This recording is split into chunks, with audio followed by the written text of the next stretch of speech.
Surat police નવરાત્રિને લઈને alert mode પર DCP Lakhdhirsinh Jhala દ્વારા કોમ્બિંગ અમરોલી ઉત્તરાયણ જહાંગીરપુરામાં કોમ્બિંગ હાથ ધરાયું।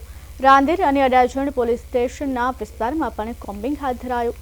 કોસાડ આવાસમાં પોલીસ દ્વારા તપાસ કરવામાં આવી। વિવિધ ગુનામાં સંડોવાયેલા ઇસમોના ઘરે સર્ચ ઓપરેશન, શંકાસ્પદ નંબર પ્લેટ વગર તથા બિનવારસી 12 વાહનો ડિટેન કરવામાં આવ્યા।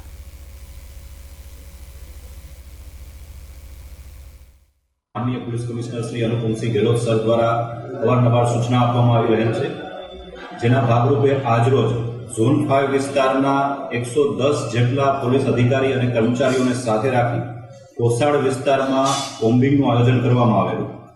जेना कोम्बिंग दरमियान टोटल 42 थी वधु जूना केसमां संडोवायेला आरोपीओनी पूछपरछ और अटकायती पगलाओ लेवामां आवेल छे तथा गुजरात पुलिस एक्टनी विविध कलमों हेठळ गुनाओ दाखल